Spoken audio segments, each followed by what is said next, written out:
देख लेते हैं। जैसे इस क्वेश्चन की हम बात कर रहे हैं, इस क्वेश्चन में क्या मेंशन है, क्या गिवन है, कह रहा लक्ष्मी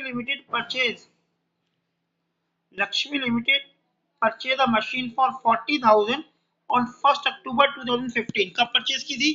1 अक्टूबर 2015 को परचेज करी है। एंड डेप्रिसिएशन कितना दे रखा है? 10% by diminishing balance method. And 1 January 2018 1/4 machine was found unsuitable. जो मशीन आपने परचेज की थी 1/4 पर अनसुटेबल और शेयर का आपने बेच दिया जनवरी 2018 में। और ऑन द सेम डेट एक नई मशीन परचेज की है 15,000 की, इसी रेट पर। Write the machine account for 4 year बनाना है आपको। 31 मार्च को अकाउंट क्लोज हो रहा है। अब देखो परचेज कब की? अक्टूबर में परचेज किया है। तो अगर मैं इसका अकाउंटिंग बनाऊं, मैंने कहा था पहले आप एक रफ लाइन वो ईयर बना दोगे इस तरह से क्वेश्चन को समराइज करने के लिए। अगर ये अप्रैल 2014 है 14, फिर यहाँ पे 15 आ गया, 16 आ गया, 17 और ये 18। ये 15 हो गया 31 मार्च, 16 31 मार्च, 18 17 31 मार्च और 18। ये सारा क्या है? 31 मार्च है, इस डेट पे क्लोज हो रहा है। ये मार्च की डेट है आपकी, मार्च। अब देखो इसे करेंगे। पहला कब परचेज हुआ है? 40,000 फर्स्ट 2015 में, मतलब यहाँ पे परचेज हुआ है। इसमें P1 जो आपका परचेज है, P1 परचेज है जो कि 40,000 का है, 40K का है। कौन सी डेट पर है? 1 अक्टूबर को। अक्टूबर शॉर्ट में लिख रहे हैं। फर्स्ट अक्टूबर को परचेज किया आपने 2014 में, सॉरी 15 में है। 15 में तो यहाँ नहीं आएगा बेटा, ये यहाँ पर आएगा। मैंने क्वेश्चन गलत पॉइंट कर दिया। अक्टूबर 15 दे रखा है आपको, तो 15 यहाँ पे आएगा और ये हमारा 15 16 17 18 तो ऊपर भी जाएगा, तो यहाँ पे परचेज है। 14 बनाने की जरूरत नहीं है आपको। आगे डेप्शन 1 जनवरी 2018 में, जनवरी इसकी हम बात करें तो जनवरी 18 आपका यहाँ पर आएगा, तो 31 मार्च है ना।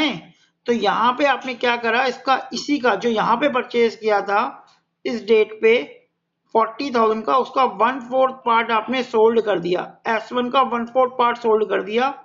और वो कितने में सोल्ड किया है? वो सोल्ड किया है 6,000 में। 6,000 में आपने सोल्ड कर दिया और इसी डेट पर एक 15,000 की नई वैल्यू परचेज की है। P2 परचेज किया है 15,000। बस इतना सा क्वेश्चन है। एक मशीन यहाँ पे परचेज है, ये पोर्शन नहीं है, गलती से लिख दिया था मैंने। अक्टूबर 2015 की बात कर रहा था, तो मार्च 2000 यहाँ से यहाँ पे आपने परचेज किया 1 अक्टूबर को 2015 में, कितने का? 40,000 का। और उसका 1/4 पार्ट आपने बेच दिया यहाँ पे जनवरी 2017 में, 18 में सॉरी, कितने का? 6,000 का। और इसी डेट पे परचेज किया है ये। तो इसको एक रफली बना लो। पिछले क्वेश्चन में हमने क्वेश्चन की समरी कर ली पिछले। अब देखो क्वेश्चन में क्या, मशीन अकाउंट बना। अब इसमें क्या क्या आएगा? सबसे पहले देखो, जो अक्टूबर में मैंने परचेज की थी ये आपका डेबिट क्रेडिट हो गया 1 अक्टूबर 2015 टू बैंक 40,000। और इस साल और कोई परचेज नहीं है, तो 31 मार्च पे इस 40,000 का 10% डेप्शन लगा जो 4,000 होगा। और क्योंकि 6 महीने का अक्टूबर से लेकर मार्च तक 6 मंथ है, तो 2,000 डेप्शन आएगा। और कोई मशीन नहीं है, तो 40,000 में से 2,000 हमने माइनस किया, तो बाय बैलेंस CD आ गया 31 मार्च को 38,000। तो ये पहला साल हमारा कंप्लीट हो गया। अब क्या होता है, हम अगले साल में आते हैं। ये बैलेंस यहाँ ओपनिंग बैलेंस बन के आता है 2016 1 अप्रैल टू बैलेंस BD 38,000। ये बैलेंस BD बन के आ गया। अब इस साल भी कोई मशीन नहीं है, तो साल के आखिरी में आपका डेप्शन लगेगा 10%, क्योंकि डिमिनिशिंग बैलेंस मेथड है तो इस पे डेप्शन लगता है। ये जो बैलेंस गिवन है 38,000, तो कितना आएगा? 3,800। अब इसको क्लोज कर दिया। 38,000 में से 3,800 लेस करेंगे तो बैलेंस CD निकल के आएगा 34,200। ये बैलेंस आ गया, तो दूसरा साल भी कंप्लीट हो गया। अब 31 मार्च 2017 से जो बैलेंस है वो आएगा अगले साल 1 अप्रैल 2017 को बैलेंस BD। अब इसमें क्या हो रहा है, जनवरी में हम उसका 2018 जनवरी में 1/4 पार्ट बेच रहे हैं। तो बेटा 1/4 का कितने? 6,000 का बेचा। अब उसमें अप्रैल से लेकर जनवरी तक का डेप्शन तो लगाओगे आप, तो कैसे लगाएंगे? देखो, पूरी मशीन है 34,200 की 1 अप्रैल 2017 में, तो इसका 1/4 निकाला, वो निकला 8,550। इसका 10% निकालेंगे तो निकलेगा 855, और उसको 9 महीने का निकालेंगे तो निकलेगा 461। कैसे निकलेगा? देखो, जो 855 है इसका 10% हुआ 855, और ये 9 महीने क्यों हुए? क्योंकि अप्रैल से लेकर जनवरी तक 9/12 हमने कैलकुलेट किया, ये अमाउंट आ गया 641। ठीक है, अब इसका प्रॉफिट लॉस निकालेंगे। मशीन की कॉस्ट रह गई थी 8550। पहले साल डेप्शन उसमें सेल कितने में किया? 6000 में। डेप्शन कितना लगा? 641। सब कुछ लेस करके इतना हमारा लॉस आ गया। तो इसको हम ऐसे भी कर सकते हैं, देखो बेटा, कि मशीन की कॉस्ट को यहीं करके दिखा रहा हूं मैं आपको। कैसे करोगे? वैल्यू ऑफ एसेट्स कितनी रहेगी हमारे पास?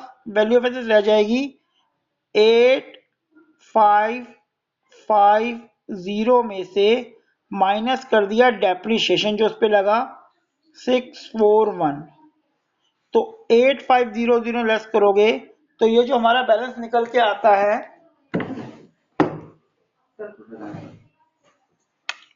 देखें यहाँ पे, देखिए इसका बैलेंस जब निकालेंगे ये रहा, तो बैलेंस हमारा आ जाएगा 8550 में से 8550 माइनस 641, ये आ जाएगा 7909।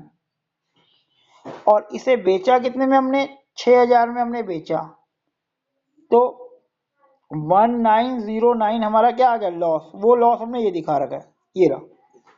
तो ये उसकी वैल्यू थी, इतना हिस्सा डेप्शन लगा, इतने में हमने बेचा, सेल किया, तो ये हमारा लॉस निकल के आ गया। या वर्किंग नोट में दिखा सकते हो। अब इसी डेट पर हमने एक नई मशीन परचेज की थी जनवरी की 15,000 की, तो यहाँ पे अब डेप्शन लगेगा तो जो 34,000 है पहली मशीन, उसके 3/4 पार्ट में लगेगा, क्योंकि 1/4 तो बेच दिया। 3/4 पार्ट आया 25,650 का, इसका 10% निकाला, वो आ गया 2565।